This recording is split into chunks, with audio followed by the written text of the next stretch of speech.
নমস্কাৰ পিজন আসাম চেনেললৈ সকলোকে স্বাগতম জনাইছোঁ। আসাম টেটৰ LP আৰু UPৰ যি বিজ্ঞাপন, এই বিজ্ঞাপনৰ কিছু শেহতীয়া খবৰ লৈ আহিছোঁ আৰু ইয়াতে বহুতখিনি কথা ডিছকাছ কৰিবলৈ আজি ভিডিঅ'টো প্ৰস্তুত কৰিছোঁ। গতিকে আশা কৰোঁ ভিডিঅ'টো শেষলৈ চাব। এতিয়া আহকচোন ভিডিঅ'টো আৰম্ভ কৰোঁ। ইতিমধ্যে আপোনালোক সকলোৱে নিশ্চয় গম পায় যে যি আসাম টেটৰ LP আৰু UPৰ অনলাইন লিংক আপোনালোকৰ খুলি দিয়া হৈছে আৰু ইয়াতে ভেকেঞ্চি বেকআপটো নিশ্চয় দেখিছে। যিসকলে এতিয়াও চোৱা নাই তেওঁলোকে চাই ল'ব পাৰিব। এতিয়া আহকচোন আমি ভেকেঞ্চিৰ ব্ৰেকআপখিনি অলপ চাই লওঁ। LP আৰু UPৰ ক্ষেত্ৰত আপোনাৰ এটা নতুন কেটেগৰী আহিছে টি টাইপছ বুলি, যিখিনি চাহ বাগানৰ কেণ্ডিডেট হয়। ইয়াতে আপুনি LPৰ ক্ষেত্ৰত গোটেইবিলাক ডিষ্ট্ৰিক্টৰ দেখা পাব যদি লক্ষ্য কৰিছে। আনিজাপুৰ প্ৰায় মেক্সিমাম আপোনাৰ ধুবুৰী 76, ডিব্ৰুগড় 117, গোলাঘাট 101 আৰু লখিমপুৰ 203, নগাঁও 126, শোণিতপুৰ 223, তিনিচুকীয়া 107। ইয়াতে হাইষ্ট পোষ্ট আছে। আৰু OBC ক্ষেত্ৰত আপোনাৰ বহুতখিনি কম পোষ্টে আহিছে, যিখিনি আপোনাৰ ST হিলছৰ তুলনাত প্ৰায় সমপৰ্যায় বুলি ক'ব লাগিব।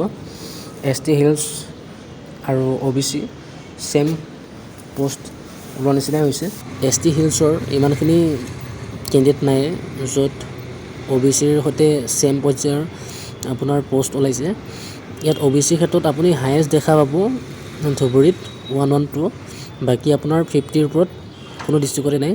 OBC ক্ষেত্ৰত ইমানখিনি কেণ্ডিডেট থকাৰ পাছতো সদায় তেওঁলোক বঞ্চিত হ'ব লগা হয় তেওঁলোকৰ ভেকেঞ্চি কমকৈ ওলোৱাৰ কাৰণে। অন্যহাতেদি আপোনাৰ UPৰ ক্ষেত্ৰতো আপুনি চাব পাৰে। বাকী আপোনালোকৰ মতামতবিলাক কমেণ্ট কৰি নিশ্চয় জনাব। এতিয়া আহকচোন আমি UPৰ ক্ষেত্ৰত ভেকেঞ্চিৰ যি বেকআপ সেই বেকআপখিনি চাওঁ। UPৰ ক্ষেত্ৰতো আপুনি দেখা পাব যদি লক্ষ্য কৰিছে ST হিলছতকৈ কোনো ডিষ্ট্ৰিক্টত আপোনাৰ OBC ভেকেঞ্চি কম আছে। আনিজাপুৰ নিশ্চয় লক্ষ্য কৰিছে যদি দেখা পাইছে।